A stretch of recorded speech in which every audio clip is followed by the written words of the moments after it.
بسم اللہ الرحمن الرحیم۔ مصر میں ایک جگہ دو بھائی رہتے تھے۔ ان میں سے ایک پڑھنے لکھنے میں مصروف ہو گیا اور دوسرا مال پیسہ جمع کرتا رہا۔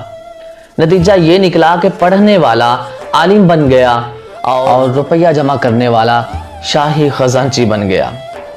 ایک دن دولت مند بھائی نے عالم بھائی کو حقارت کی نظر سے دیکھا اور کہا کہ بھائی دیکھو، ہم خزانے کے مالک بن گئے اور تم مفلس کے مفلس ہی رہے۔ اس پر عالم بھائی نے کہا کہ بھائی جان، مجھے تو اس بات پر اللہ کا شکر ادا کرنا چاہیے کہ اس نے مجھے پیغمبروں کی وراثت عطا کی ہے، اور تم ہو کہ فرعون کی وراثت پر اترا رہے ہو۔ یاد رکھو کہ علم انسانیت کا وہ وصف ہے جو انسان کو دوسری مخلوقات سے الگ کرتا ہے۔ علم فرش سے عرش تک پہنچا دیتا ہے۔ علم جنت کا رستہ دکھاتا ہے اور جہنم سے دور کر دیتا ہے۔ علم وہ واحد نور ہے جو جہالت اور گمراہی کو دور کر دیتا ہے۔ علم وہ واحد خزانہ ہے کہ جس کے چوری ہونے کا خطرہ ہی نہیں ہوتا اور اس کے استعمال سے کم ہونے کا خطرہ بھی نہیں ہوتا۔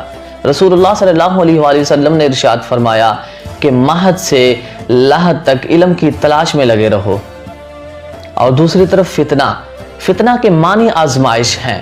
انسان کو جس چیز کے ذریعے آزمایا جاتا ہے اس میں نفع اور ضرر دونوں پہلو پائے جاتے ہیں۔ مال و دولت بھی ایک ایسی ہی چیز ہے جسے اللہ تعالی نے فتنہ کہا ہے۔ مال و دولت ہماری زندگی کے لیے بہت ہی ضروری ہے، لیکن اتنا کمائیں کہ جس سے ہماری دنیا بھی بہتر ہو جائے اور ہماری آخرت بھی سنور جائے۔